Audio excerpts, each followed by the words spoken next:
Welcome. I'm your host, Dustin, and joining us today is Dustin Is again another Dustin. from Flicks and Friends. You guys would know him from the last time you were on when we did Screenbox Essential Picks. It was Antrim and 1031. 1031. That was what, 3 months ago? No, it couldn't have been. It could have been around, maybe 2 to 3 months ago. Yeah, Damn, was it really that long ago? There's no I think way. so. Because we took a whole month off, so I didn't do That is anything true. in between that. So Yeah, that is very, very true. So we're gonna be doing something I haven't done in a long time, is an actual movie review, not a 5 minute talk about a film very briefly, vaguely, and tell you guys to go and watch it. We're actually gonna be reviewing NightBreed, and this is a film that Dustin loves, and he's like, we got to do it.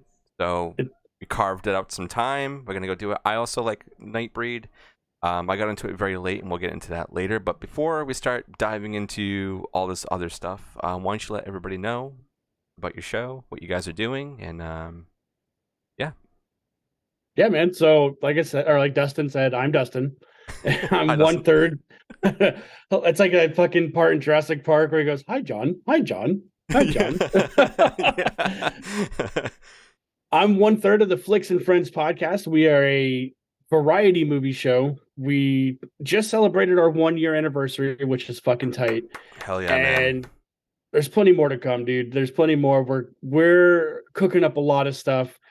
We're available on Instagram, TikTok, Facebook, and Twitter. No, X. Yeah, yeah. X Oh, X go sorry. give it to you. Sorry. So sorry. But all under Flicks and Friends podcast. And we do have a brand new Patreon. Patreon.com/Flicks and Friends, where I post the episodes early, exclusive content. And then I just started posting outtakes from shows because there's some shit that we say that's pretty funny that I feel bad deleting.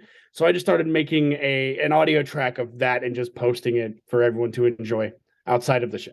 Hell yeah. And I do have to say, I know you guys just started out on Patreon, but just the first thing that you guys essentially like really dropped as a Patreon exclusive was the tier lists, their top fives. Yeah. It was so fun to listen to and hear everybody's, and I'm included in there, so thank you so much. Yeah. It's We made great. it fair. We spun a wheel. We made it fair. Oh yeah, and I guess Yeah. it had to have just been me. It was just It was just me. one name. Yeah. I think like 12 people participated. Hell yeah. So you were a fourth of what got picked. Yeah, it was great, and I want to hear more and see what else you guys are doing. So go support them.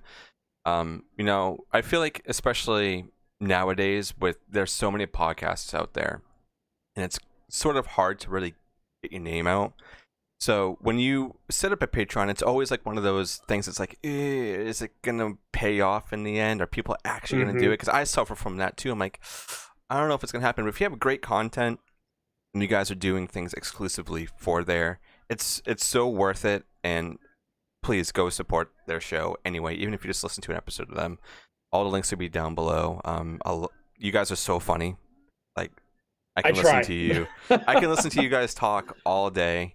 And I actually have. I've did a whole marathon of listening to just your show one day, and I was like, this is great. Hell yeah, dude. I appreciate that, man. And having you on the first time, and kind of getting to know you a little bit more, even though it was a really, really short time of doing that, but that was such a funny episode. Yeah. It really was.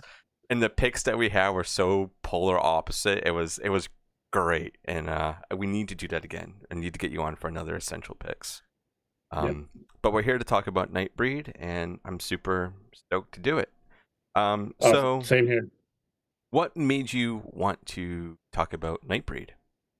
Man, this is the horror movie that catapulted me into horror. I walked in on my parents watching this movie. Oh yeah. at 6 years old, dude, and all the scene that lives rent free in my brain is when Dr. Deckard is killing the husband and wife in the house, and the little kids watching from the balcony. That scene is embedded. That, and I always remembered this fucking guy right here with the crescent moon head. The gate's over here. Go, dude, man. Who speaks for him? Me. Let him speak. But Oh this man. dude, Clive Barker, I'm not a huge fan of Hellraiser. It's not bad, it's just never been my thing. Sure. The BDSM, just the whole idea. I like the idea of him is cool. I just have never been, but every time I talk about Nightbreed, I always have to lead it with Clive Barker does other movies Yeah, other than exactly. Hellraiser, dude. And this movie, man, every single monster effect when they're down, when they go down into the fucking depths, and there's shit 30-40 different monsters with different prosthetics, it is so impressive. It's like a superhero movie, is how I think of this. Sure, yeah, man, but no, this is the movie that got me into horror. Yeah, this is like when you talk about horror and fantasy, this is like the quintessential like horror fantasy film because Mm-hmm. there's so many things going on in the story, and there's also like 3 different cuts. You got like the theatrical, then you got the director's cut, which is what's on every streaming service right now, Mm-hmm. and on Screenbox. And then you think on YouTube they have the Cabal cut, which is like 3.5 hours or something, a bunch of uncut stuff. Yeah. So like if you are a diehard Nightbreed fan, I'm sure you've watched it. I have, Mm-hmm. just to see what was missing and what was cut out and whatnot. And this is also based off of Cabal, which was the book that Clive Barker wrote. Because for those of you who don't know, he's also an author. Pretty much all his movies are based off of. He kind of goes and just puts them onto screen, which you don't really see that too much now. The only time you really see that is with Stephen King books. You don't see other people really adapting their books to screen anymore. It used to be super popular. I don't know why Mm-hmm. that's not really a thing anymore. Harry Potter. That's like the only thing That's what though. Like happened. what But that's what outside of that happened. and like Lord of the Rings, like what else is being Game of Thrones. yeah, it's always like these fucking fantasy things though, you know? Yeah, Um yeah, but that's I feel like that's where people are bashful about it, is because they just can't be executed like it did. yeah. You know, like look at the theatrical releases. Yeah, yeah. Okay. The first half was pretty tight, and then the second half Yeah. lackluster, man. But it told one cohesive story.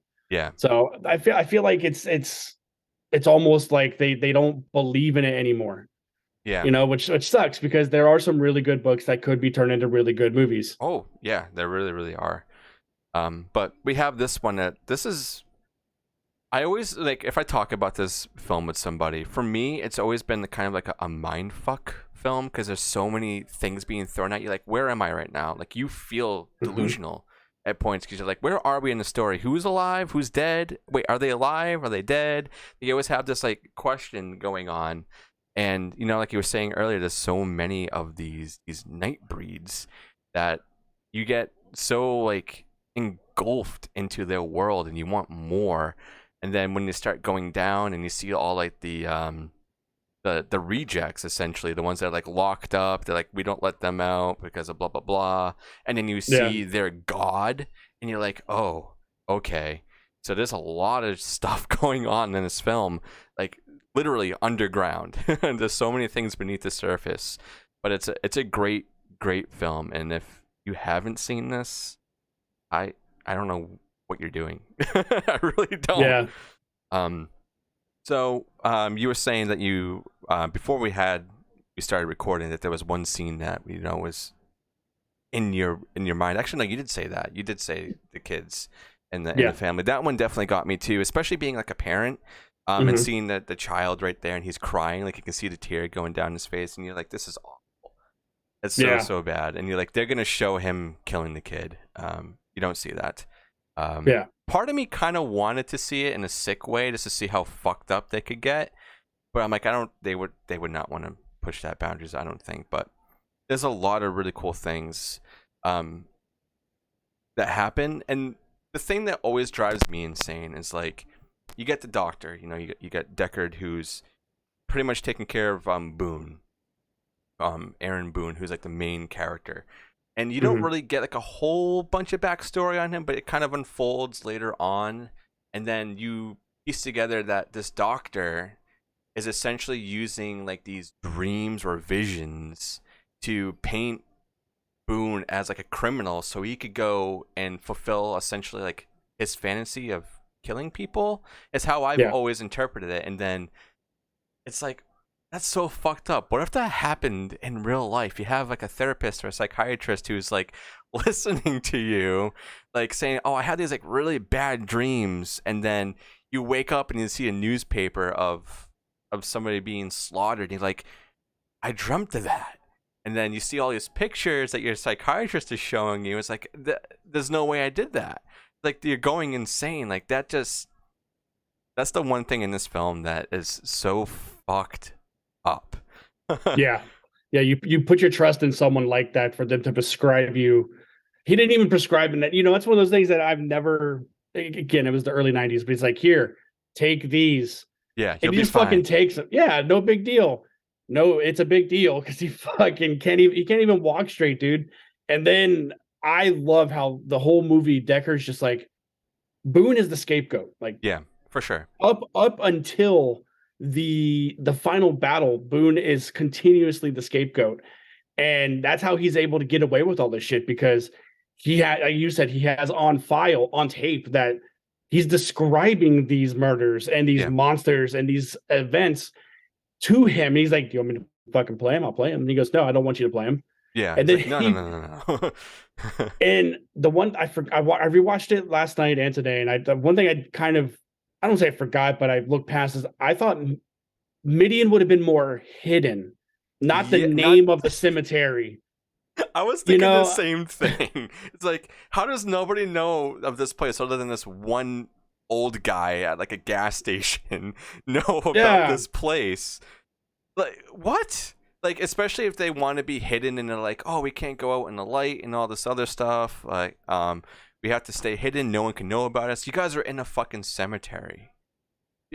Like, literally, like, it is kind of like in the middle of nowhere, but you can see it's like attached to like almost like a highway system. Like, you can see it right there. Like, what the off the fuck? beaten path. Yeah, It's nuts. It's nuts.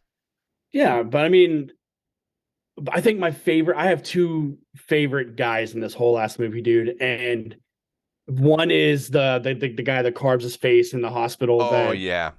that Boone meets, and I love. A lot of times he just looks like Chop Top.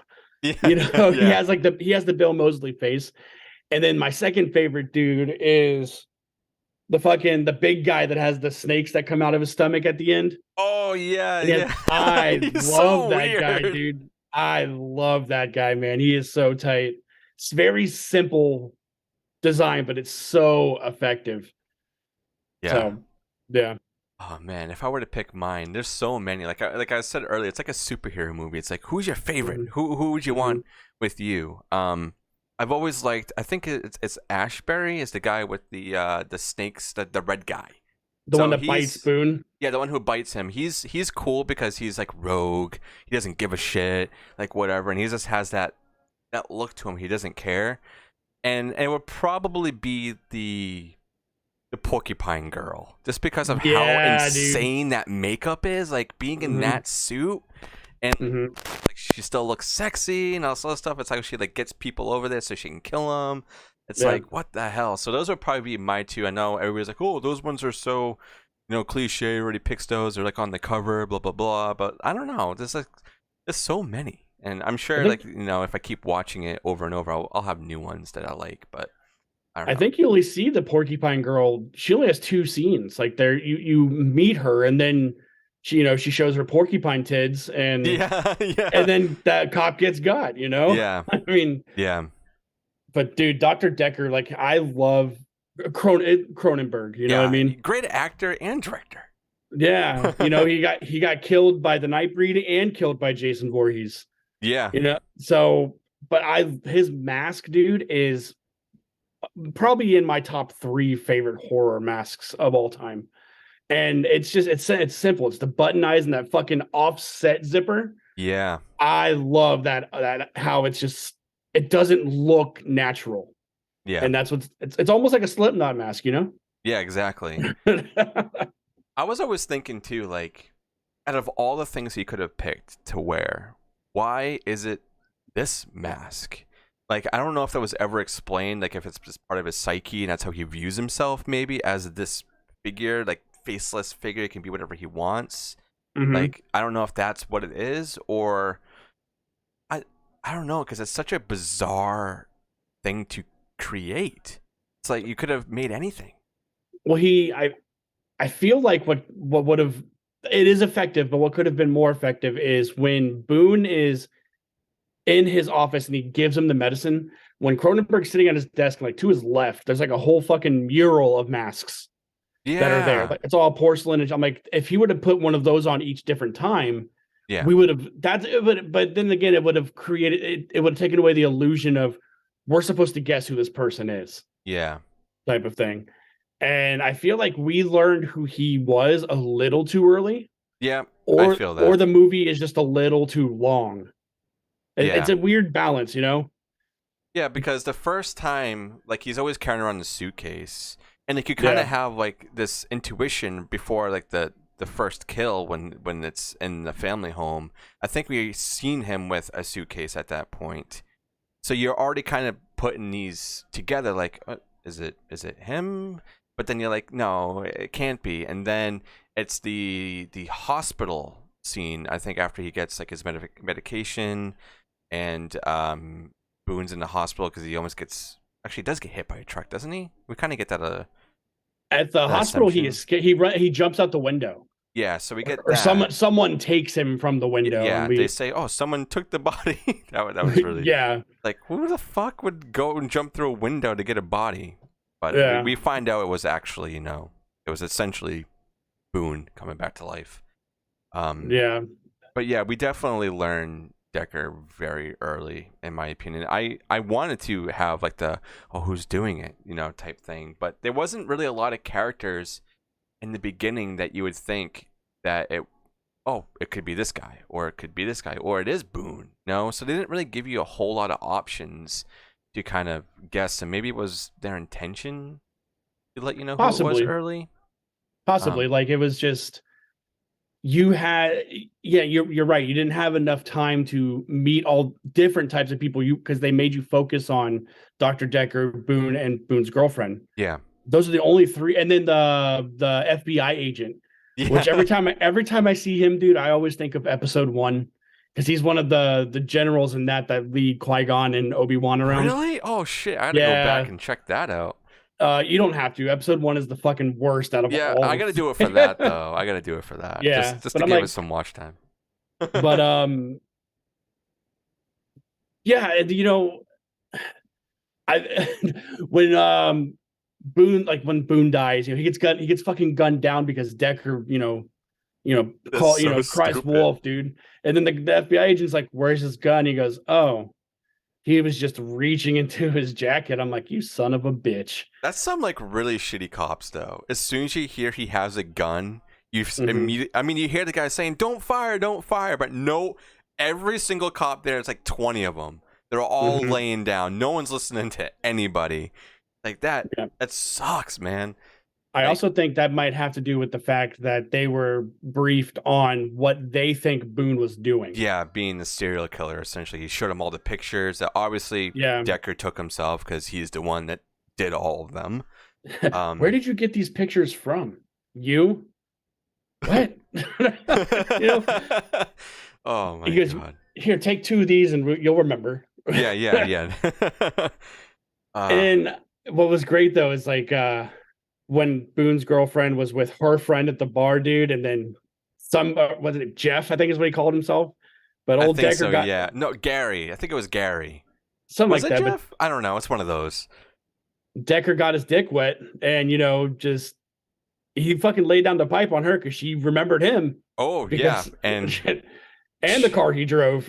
showed up the next day. It's like, what are you doing here? We're at this weird cemetery. I'm with someone who I met last night too. Like, Yeah, what the? But and she gets got.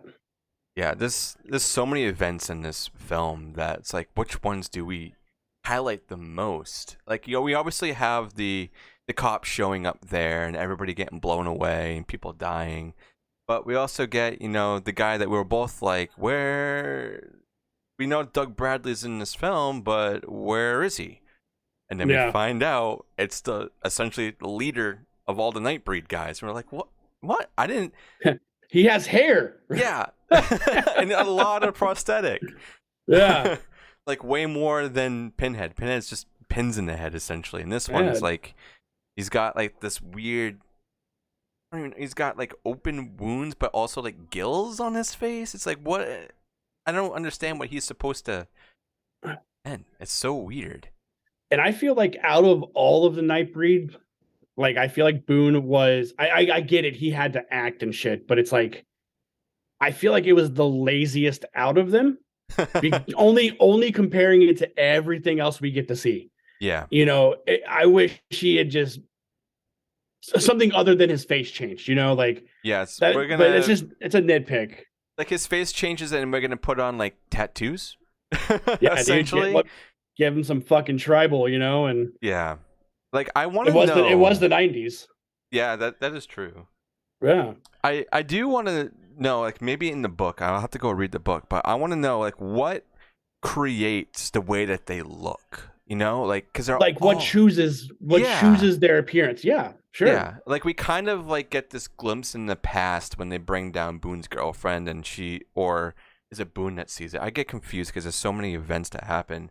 But one of them gets like taken to like the past where Nightbreed were more among the people, but they're also being slaughtered. So you get like this overview of like a war going on essentially.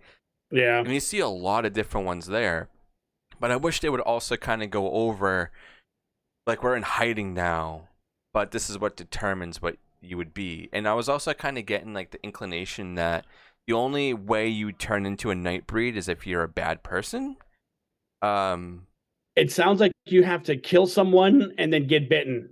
Yeah, that's what we were led to assume because we see it twice. Yeah.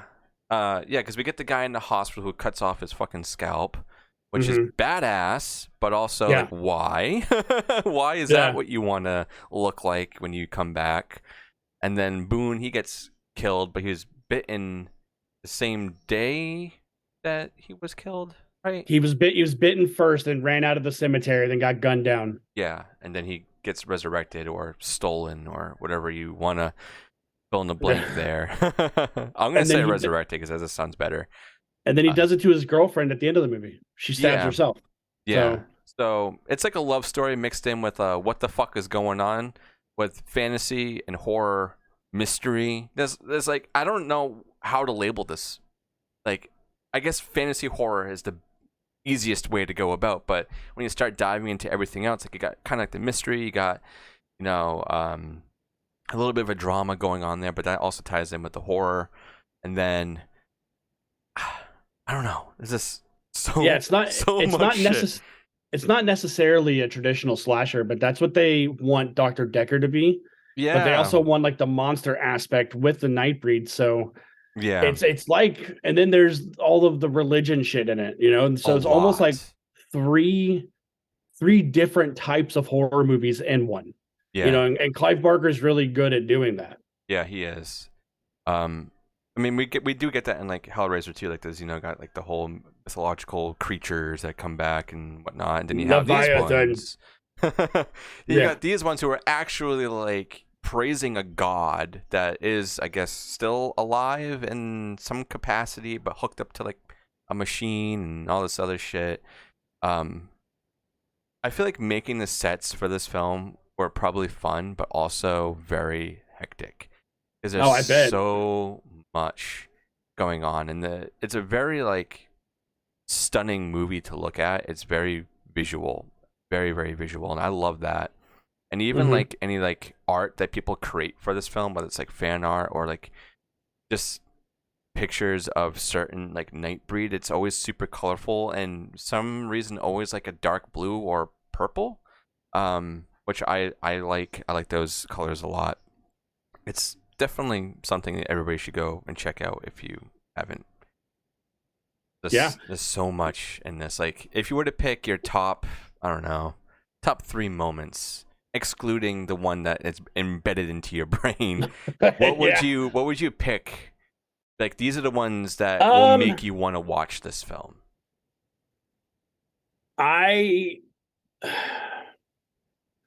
when the dude scalps himself for sure. I love his reveal. Yeah, Like yeah, he's doing that to prove his worth. yeah. You It's know, like he's what? like I can prove that I belong here. Let me do this.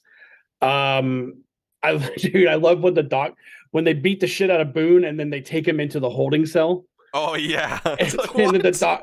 the doctor walks in and fucking, tries to get his pulse and he goes, the man's dead. Then they dead stop the press conference that the sheriff is having because he's like, isn't that the same Boone that was just shot down a couple days ago? And he's like, what the fuck is happening here? Yeah, yeah. And then you get old mistress of the smoke coming in there with her tits out, making out with this dude, and he fucking got. Yeah, And then I love the when the FBI agent just puts everything together and realizes Decker's the one that's been doing it, yeah, and then he unfortunately doesn't get too far either. yeah, So, yeah. what about you, man? Dude, there's so many. Like the cell scene when I think of this film, the whole like precinct cell scene like really is embedded in my mind, especially with the priest like next door. Yeah, and man. he's like clenching and he's bleeding. He has like the rosemary there and he's like, oh fuck. And he realizes like he's like not really all put together. He's like really fucked up too. So that's definitely a scene for me. And the also with the child left out in the sun, and then Boone's girlfriend has to go and save, and they have like this like, I don't want to fucking touch this thing. So you kind of see what happens when they are like in sunlight. They can like explode, turn into like like even more fucked up versions of themselves. De-evolve. Yeah, it's like what's going on here? So that's another one, and just because it's kind of funny, is the scene where the gas station attendant and Decker are like together. He's wrapped up in like the Christmas lights. Christmas lights, yeah. I'm like, just what? poking him with the knife. Yeah. So those are probably mine, just because they're like what it's a film that literally has everything for anybody because it's so batshit. And you got old girl who dropped like her fucking toaster strudel or whatever on the floor, and she's, instead of picking all of it up, she takes like quarter at a time. Yeah. And then she starts eating it off the floor, dude. I'm like, what the fuck, dude? Yeah. But it's so good, man. And that's another part. The dude who has the Frenchie, the whole or the the guy with the lay on. Yeah, and he gets grabbed out of the sarcophagus by the cops and explodes, and they're like, what just happened? Yeah, they're all just like staring at like like three of them just book it. They're like, all right, that's enough for me. And they leave. Yeah. The whole final showdown is amazing. It's so it's like, I wish like superhero movies got that violent where people are actually like exploding and there's blood and guts everywhere. That's what I think of, like, it's where things should have evolved. Like, this isn't obviously a superhero movie, but I only say it because, once again, there's so many characters and everybody has like a superpower. It's like the X-Men. It's like Clive Barker's own X-Men, essentially. And they can't go out into the sun, or if they do, but wait, no, Boone goes out during the sunlight and he doesn't really get affected. He wears sunglasses. I don't. He might have SPF 100 on. I don't know, man. I know. It's like, but I wonder. I mean, it's not like he isn't like full NightBreed because he's drinking the blood and he's changed twice already. So yeah, I wonder if they call it a fucking Blade reference, but they call him the Daywalker. Yeah, because he's part of this prophecy that the dude with the snakes in the head. Yeah, he's like all rough and tough, and he goes, "Well, I only had to be that way because I wanted to make sure the prophecy was coming true." It's like, so no, you're just trying to, get yourself out of shit, there, guy. You knew you were doing things that were not against that were against the law, because they say like they have their own law down there. Yeah. So I wonder if Boone is almost an exception. Yeah. Like he can walk up, because apparently they did at one point, right? They walked among. Yeah, humans. they did, until they started getting like suppressed and whatnot, and having to essentially be cellar dwellers. Yeah, and I wonder, where do the kids come? Like, do they have monster kids? I was thinking that too, because the mom, what I was talking about before, like, Mm-hmm. were were they like transformed into, like, was she a kid and like somehow died, and like or maybe her mom, this is like fucked up, but who knows, maybe her mom like killed her and then herself, and then they I'm think kind of came I'm back, or I'm maybe like thinking Mistress of the Smoke likes to walk around without any clothes on, dude. You know what I mean? I mean, yeah, who knows, who who knows. who knows where that child that cat child came from? Yeah, it is very true. I don't Yeah. know. Like, there's a lot of mystery now. I want to read the book now to see if there's more in it, because I haven't read Cabal. I imagine like he fills in a lot. Also, I need to go and rewatch the Cabal cut. I don't think they explain anything else further on that. It's just a lot of other scenes that were just deleted essentially. Yeah. Because this movie did go through like editing hell. And I did find notes on it, but that was such a long time ago. I don't know if IMDb or Rotten Tomato has it. Um, Let me quickly look. The reason I bring up the kids, have you seen a movie called Digging Up the Marrow? It's an Adam Green, Alex Pardee. Alex Pardee is an artist, and I'm sure you've seen his art around. I'll send some to you. I know who he is. Yes, I know who Adam Green is too. Maybe, It's a found maybe. footage movie of this society that lives underground, and how it becomes inhabited is like, say your kid is born with a deformity. Mm-hmm. You take that kid and you let it go live with the marrow type of Okay. thing. Like it's a lot of the monsters you see is like Alex Party's art come to life. Okay. Which Okay. that's just what made me think of where the kids come from, because in that movie the kids are brought there. So I wonder if that's the same thing with the Nightbreed. Maybe. Hmm. Lot of possibilities. Who knows? Yeah. It's crazy. And also, do they age? That's another thing, because they are technically dead, but No, like, because his girlfriend makes a comment about that. Like, at the end, like she wants to go with him and he's like, I can't. And he goes, I'll come back. I'll always be here. She goes, well, what happens when I'm 90 and you look the same? oh, that's right. I forgot about that. And she's Yeah. like, well, I guess I'm gonna be part of you now. You have no fucking Yeet! choice. Just fucking stabbed.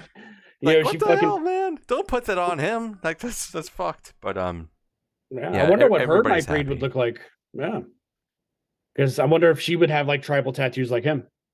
Yeah, because she obviously didn't really kill anybody, and she was a singer. So I don't know. Would they do something Yeah. with maybe her vocal cords? Would she have, like, I don't know, giant like speakers?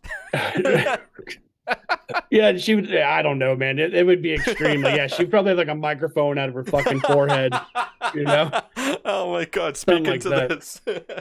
Yeah, I don't know, man. But yeah, she has two fucking auxiliary cords that she Oh plugs into my your god, yeah, it's like the ears. snake guy, but instead of in the stomach, it's in the neck. Yeah, they look like Frankenstein bolts. Oh, But this movie's so fucking tight, dude. I love the prosthetics, and everything is so abstract in it. That's what you were talking about earlier with the color yeah, palettes. yeah, Is how the light bounces off of the demon you're talking about, because he's red, he looks purple a lot. yeah. And the moon guy, he's and down below there's a lot of blues and shit. I love how abstract the lighting and the cinematography and all this shit is in this movie. I And this agree. I just can't get over how great the prosthetics look. Yeah, and it's a movie that still holds up really, really well. Mm-hmm. Usually when I go and like watch films from like the 80s or even like the early 90s, and if there's like a higher like a 4K version or whatever, maybe even like a 1080 version of a Mm-hmm. film, sometimes it will be really washed out, grainy, gross, but this one, it's so sharp and beautiful to look at. Mm-hmm. Clive Barker, he just has like a vision for how he wants his films to look. Yeah. And that must be like the first step with him, is like, okay, it's an ambitious project, but it needs to look this way. This is how I envisioned it when I was writing it, or whatever it may be. So yeah, it's definitely a very pretty movie to look at. A lot of fucked up things that happen along the way, but it's all very fun, super duper fun. Yeah. Yeah. And are you familiar with anything else Clive Barker has done other than this and Hellraiser? I mean, he essentially, Candyman, because that's based off of one of his book. Sure. Yep. I have read some of his other books. Films, probably. So I know you stream, and he had a game come out for the 360 called Jericho, and Oh, it's part of a team of 5 people that go to this planet, and on that planet is bullshit like this movie. huh. Like you each player, like each 5 players have a different type of power set, but it plays from beginning to end like a movie, but you're playing it as a video game, dude, and it is fucking rad. I'm gonna have to check that I'll out. send I'll send you some links and stuff for that. I feel like I've heard of the game, but Mm-hmm. I don't think I've ever played it. Shit, I'm gonna have to fucking download that now. I'm sure I can get that on my Xbox. Yeah. Wow. I want to interact with things like this in video game form and build a relationship and stuff. Come on, Yeah, man. let's That's what I'm do it. talking about. Clive Barker, he's great, and he writes a lot. I know. I listen to Mick Garris's podcast a lot, and he had Clive on. I think maybe it was last year, and they were talking about him doing a TV show of about a lot of his stories that he was writing. And I don't know if that's happening still. I think it was supposed to be on HBO, maybe. I gotta look into that because I want more of what's in that guy's mind on screen. Mhm. Is Could you imagine it being like the Cabinet of Curiosities? Like, I think it would be a lot darker, honestly. well, I mean, like, give me like a 40-minute Yeah, episodes. yeah, definitely. And Yeah, I want it. I want it longer. I want them like 2 hour long episodes. I want full movies, man. I'm okay with 40 minutes. Oh no, You know no, how, I you know need how I am with all of it. anthologies. I love anthologies. So I mean, I can guarantee you he can tell a story and from A to B in 40 minutes and make it compelling. Yeah, And just thinking about everything he could intertwine. Because luckily, like, he was sick for a very long time, right? Like, yeah. he what did he have? He beat something. I know he Um, was sick, but I don't remember what it but was. I don't want to look. He beat it and better now, I guess, because he's still around. So, which is Yeah, tight, and that's something he could do, And I would definitely want an anthology style of like Creep Show, something like that. yeah, yeah, Give me that, but Clive Barker. yeah. I want to see a NightBreed movie of it back in when they were more around, how they weren't so suppressed. I want to see what that world was like. Kind of like how Evil Dead did like Army of Darkness type things going way back when and seeing like all that shit. I want to see medieval NightBreed. I think that would be Okay, super yeah. duper cool. Kind of going through like the different times and whatnot and seeing how they were. Because like the setting that they are in here, it's a cemetery. Okay, kind of cliche, whatever, and like the outcasts are over here in the cemetery because no one's gonna go over there and look, blah blah blah blah. But I want to see them like thriving. I want to see them out and about and interacting and not being killed. Out in the fucking supermarket. Yeah, yeah. I think that'd be super cool. Speed dating with Nightbreed. Hell yeah, dude! Like, What I think would be cool is if Dr. Decker didn't kill that kid. If he didn't kill that kid and took him under his wing, and then we get a movie later of this kid continuing the Dr. Decker mantle. would he have the same mask? Maybe it might be buried under a house for 30 years and he goes and digs it up like Michael Myers did in that one movie. But Yeah. or he comes up with his own. I don't know. There's plenty of Slipknot masks out there, you know? Exactly. But it would have to be something familiar for it to tie in with Dr. Decker. So maybe the same mask. Kind of like the Collector. Okay. His mask Okay. kind of looks like that, Yeah. And, Yep. wearing the suit and pants would be a thing, because that's what Dr. Decker did, Yeah, and his like table of knives. That was a pretty cool shot. Seeing all his different like tools that he had, I'm like, this guy's sick. but I like his Yeah. collection. Yeah, man. Like he's got his own man cave of just deadly weapons. Like, what am I gonna use next? It's fucking insane. You don't? No. You don't? Here, hold on. um, your own bat cave of just knives and like all your trophies and shit and all the pictures hanging up on the wall. I don't think the deck cave rolls off the tongue. Oh my god.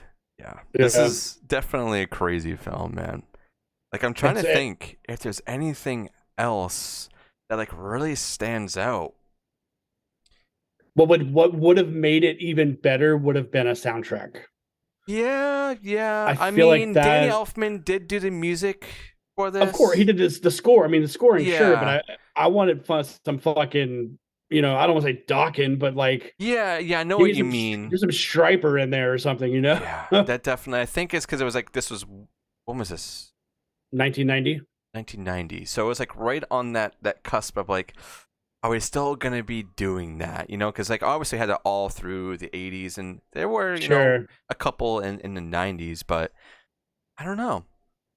That would have been really, really cool if someone can make me a playlist of songs you think would have been in this film. I would love to check that out. So look up character names, try and look at their appearance and see if there's anything that we can remotely... that isn't all Nirvana shit. Yeah, exactly. So go ahead and put that in the comments if you guys want to create it, because Dustin and myself would love to check that out, and maybe I'll have it playing while I'm watching. That would be really cool if every single person like had their own theme. Right? That would be so cool. Man, that'd be fucking tight. I feel like a lot of people would probably pick Rob Zombie songs for this, to be honest. Yeah, Rob Zombie. That's it. Yeah, we'd get a ton of white zombie. Yeah, it's all would be is fucking more human than human, and everybody's theme is more human than human. Exactly, there it is. Everybody's theme, but it's just like a different band covering it. Yeah, dude. Oh yeah, I want to hear bands cover more human than human. Like, give me like a fucking Alice in Chains cover. Or like, Soundgarden playing more human than human, dude. Or Soundgarden, that would be Boone's one. That would be I think his. Boone would have Rage Against the Machine. Oh yeah, that would be his more human than human cover. Well, let's have a bunch of people put like AI, like people just making AIs cover it in this type of band style, and just making a playlist of that. I'd dig it. I'd dig it. Fuck you, won't do what you tell me. Yeah, killing in the name of. There we go. Yeah. Wow. All right. So I do want to go to Rotten Tomatoes. Have you looked at the scores on this at all? Nothing. Kept it a mystery for me. Okay. So what do you think the tomato meter, which is the critic score, what do you think they scored to that? 54. You're close. It has 33 reviews and it's sitting at 48%. Okay. I can kind of see why critics would probably not like this because of whether it being the multiple cuts of the film or it just being too long or it's maybe the body horror. I don't know. Yeah. Usually if it's a film that's like a lot to digest, critics are like, fuck that. I need something straight to the point. Yeah. So I can understand why they have that. What do you think the audience score is at? This is 10,000 plus ratings. 76. 60%. Oh, okay. So it's above average. Yeah. I think it's definitely a cult. It's definitely a cult movie, you know. Yeah, because when people think Clive Barker, like Hellraiser, or and in some extent, you know, Candyman. Yeah. But yeah, this is definitely like the middle of the road, I think, because like I said, it was a while since I found this out. I think I watched it on Shudder. I think that's the first place I watched it on. I was like, what is this? And it had director's cut attached to it. I'm like, I gotta check it out if it's a director's cut. I mean, come on, like, see what this is about. And then I saw, I was like, oh, it's Clive Barker? I was like, how crazy this is gonna be. I know Hellraiser. And I was pleasantly surprised of how different it was, because I was expecting a Hellraiser clone, essentially. Yeah. I want to say it was different because he wrote and directed it. Because he didn't do that with Hellraiser. Yeah, he did. He obviously did a book, he did the screenplay, and he directed and produced it? Let me see. Go to IMDb. Trusty IMDb. God damn it! Now I can only think of just different variations of more human than human. No, he did not produce it, but he did write and direct it. Okay. Did he edit any of it? No. That's, man. I don't know how he did all of that, because this is such a batshit film. I always have to think, what is it like being in this person's mind? Like, obviously, yeah, he wrote the book, but then having to like rewrite it for screen to adapt it. Yeah. Yeah, I know Stephen King has done that for some of his adaptations for directors and whatnot. But it's like, how can you tweak your own mind, make it for the screen without essentially ruining what you're saying in your own story? No, I always find that so intriguing. Yeah, I wonder how different it is from the book, though. So now I kind of want to check the book out too. I'll have to see if there's an audio book. That's probably what I'm gonna do, and check it out. Yeah, it's just a film that you need to go and watch. Like, put it on your list. If you're on Shudder, I'm pretty sure it's still on Shudder. If you're on Screenbox, it's on Screenbox, and you can rent it, buy it anywhere. It's definitely a must-see film. Whether it be if you can find a theatrical cut, which I highly say don't watch that one because there's so much cut out. Yeah.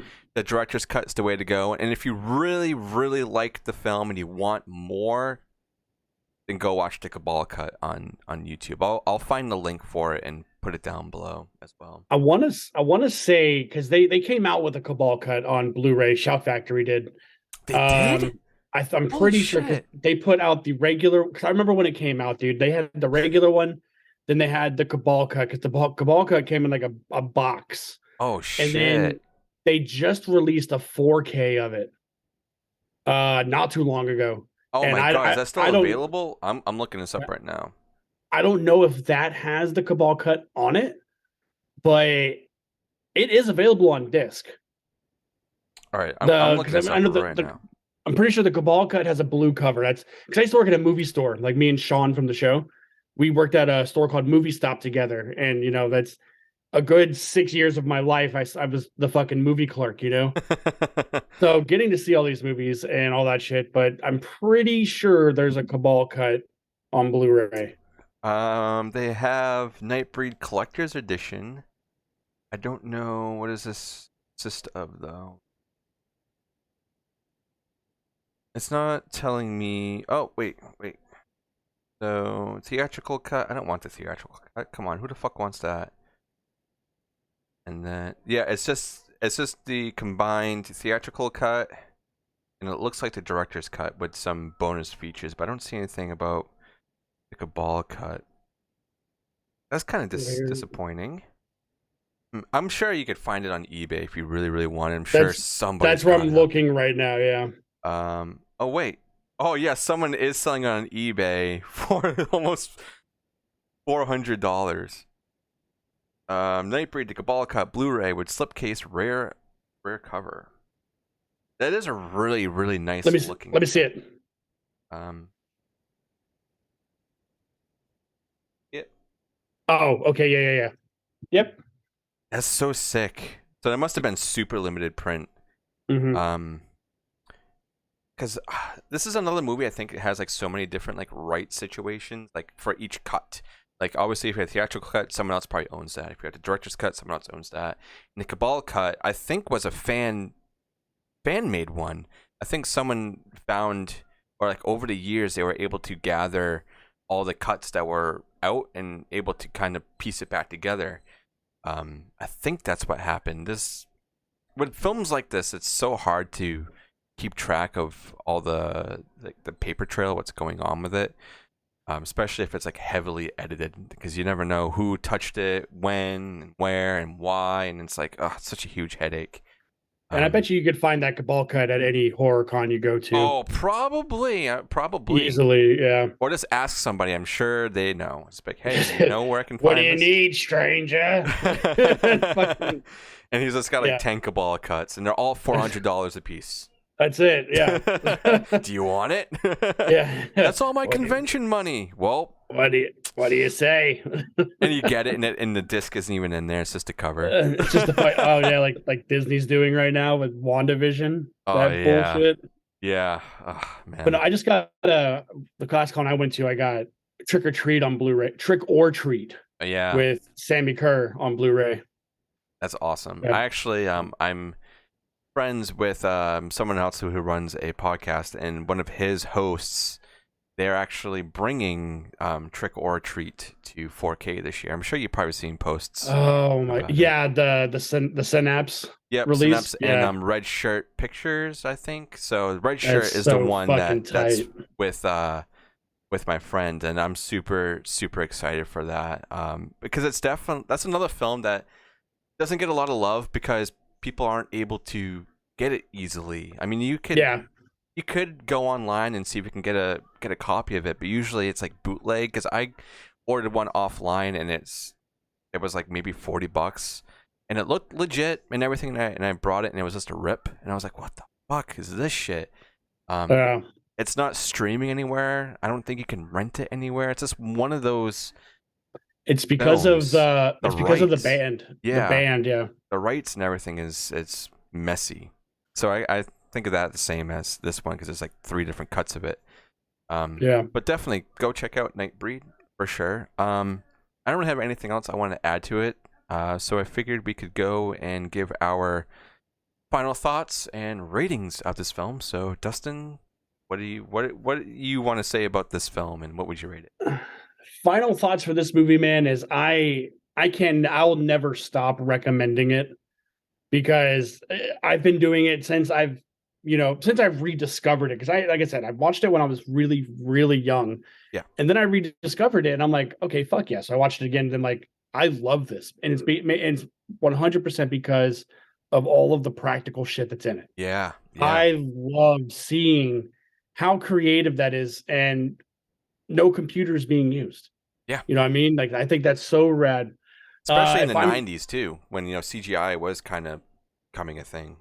yeah, yeah. But if I were to rate it, I would give it an 8 out of 10, Okay. only because I don't think it needs to be 2 hours long Or 3 hours in some or 3 cases. hours. I mean, 3 hours would be cool to experience the one time, Yeah. or it's going to be like, it's cool to have on your shelf and say, yeah, I got that cut, Yeah. like, um, could it be trimmed? Absolutely. Do I wish Dr. Decker's reveal was at the end? Yes. But those are my only complaints. Yeah. And Pretty solid. Pretty solid. yeah, if you like I said, if you like you said, if you guys haven't seen this movie, go see this movie. Yeah, for sure. And I'm gonna have to piggyback on you with it's definitely a long film. It is. It's a little over 2 hours. But for when saw it the first time, it didn't feel that long because obviously I was being introduced to it the first time. So I feel like if I was, like you were saying, introduced to the Cabal cut first and kind of ingesting that 3 hours the first time, and then going down to the director's cut, I'd probably be able to, I don't know, absorb it a little bit easier. I'm afraid to go back to the theatrical cut because of how much stuff is missing and things can be kind of thrown out of context, and you kind of get this whiplash effect. Because I think that's only like an hour and a half long, so like a lot of stuff is cut from it. Yeah. But it's definitely a film that we keep saying you need to go watch, especially if you're a fan of Clive Barker, and practical effects. Like, I'm a horror nerd, of course. I love practical effects in CGI when it's used when it needs to be used properly. Sure. When you can't set somebody on fire all the Yeah, way, like yeah, it's okay that you exactly, use CG. exactly. But if I were to rate this, I'd probably give it like a 7.5 out of 10. It's a great film, but for some reason, I would always choose Hellraiser over this. And Hellraiser, I feel like, is a little hard to digest too sometimes because it can be slow, really gritty, and just really bleak. When this one's more colorful, a little bit more upbeat, you have a lot of different characters that add to the flavor of the film and make it, I don't know, more bright. And I think it's a little it's more lighthearted, even though there's a lot of really bad things that happen in this film, but it's just how they are filmed that make it a little bit easier to digest. Yeah, and that's what I liked about it, dude, is it's sure it's vibrant, but it's just as violent. Yeah. But it's like you can actually see what's happening. Yeah. Yeah, man. This is like Clive Barker's family film. So Yeah, sure. Show the kids. I watched it as a kid, so yeah, by accident, but that's okay. By accident, yeah, no big deal. Yeah, I mean, that's one thing I think kids would really grasp to is all the different characters. Like, oh, this guy looks really cool. This looks really cool. Oh my God, someone just blew up. What? Yeah, what the hell exactly. Oh, look at that dog. Yeah. Yeah. But yeah, it's a must watch. It has to be on your list. You got to watch it at least once. I don't know. There's really not much more to say about it. 7.5 out of 10. You got 8 out of 10. Solid ass film. Great writing. Great acting. Great special effects. Kind of lackluster reveal. That's okay. Because we have a lot of more films like that. It's like who's doing it? I mean, look at all the Scream films. Come on. Yeah. It almost feels like whenever we got the reveal early enough, because they wanted to make him establish him as a character instead of just the therapist. That's what he is, Yeah. Or they wanted you to like him for some reason. Yeah. Which even from the get-go, without even like hearing him talk to Boone, just Boone saying his name Decker, just for some reason that name alone just makes me hate him. The name Decker, it's like, what? Yeah.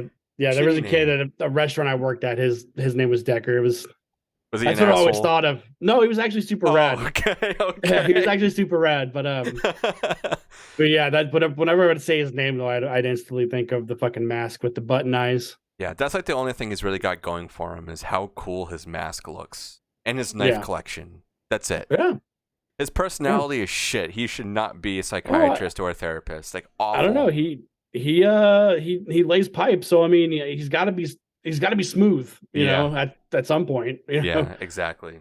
Or did that drink have something in it? Probably. You never know, man. I mean, he was giving away pills for free, That's what I'm saying. Let's just do it, man. Yeah. This is great, Dustin. Thank you so much for being on. And once again, it's always weird saying my own name. It's odd hearing my name. We got to do this again. Everybody, let us know down below, wherever you're listening to this. What do you think of NightBreed? Do you like it? Do you think it's too long? Is it awful? Do you prefer Hellraiser over this? Do you prefer this over Hellraiser? Let us know and go check out Dustin's podcast. It'll be down below. I'll put their Patreon down below as well. I'm gonna also link to Cabal Cut down there, so if you guys want to check it out, it'll be there. The Blast, thank you so much for being here, man. If you want to let everybody know one more time where they can find you and what you're up to. Absolutely. So again, I'm the other Dustin. Yes. I'm 1/3 of the Flicks and Friends podcast. We are on Instagram, Twitter, Facebook, and TikTok, all under Flicks and Friends podcast. And we are also on Patreon at patreon.com/Flicks and Friends. We just celebrated our 1 year and we have a ton of shit cooking. And a little sneaky peeky, Dustin's going to be on one of our episodes in October. Who, me? Not me, Dustin. You, Dustin. Wait, no, you. You, Dustin. Me, Dustin. And we will be covering one of the greatest black comedies of all time, and that is the Texas Chainsaw Massacre 2. Yeah, lick my plate, you dog dick. Oh, yes. Yeah, I am ready. I am so excited, dude. I'm so excited. There's a lot of really cool things happening on so many podcasts. I feel like even with this show, things have been a little slow, but the things that have going on in the background and kind of revamping things and whatnot. And also, checking out everybody else's shows, and they're saying, "Yo, we got some really cool shit happening in the works," and they kind of like knowing what's going on. I'm excited for this year, for the rest of the year of everybody's show. I mean, everybody knows I started doing live movie hosting events locally. I have one that's next month. It's coming up very soon, August 16th. We're showing Death Drop Gorgeous at Cinema Salem in Salem, Massachusetts. Very, very excited for that. And as I announced, think it was earlier this month, which I'll be announcing more and posting the page up soon, is I'm going to be having Drew Marvick, the writer, director, and producer of Pool Party Massacre, coming out as well in September. So there's a lot of really cool things happening everywhere. So just keep your eye out. I'm excited for everybody. So Dustin, thank you so much for being here, man. And yeah, man, ton of fun. I'll always talk about this movie. Hell yeah. We'll reconvene next year and do another review of it. Well, make pretend we never did it. Yeah. I'll delete this episode. No, I'm just kidding. we'll do the Cabal cut next time. Yes. We'll do a live stream of us watching and commentating the Cabal cut and stopping every 5 minutes and make it a 10-hour long film. That's it. It's a 24-hour stream. You guys better be there. Hell yeah. I would actually probably do that. I would kill myself, but I would do it. All right. Thank you guys so much for being here and listening, and we'll see everybody on the next one.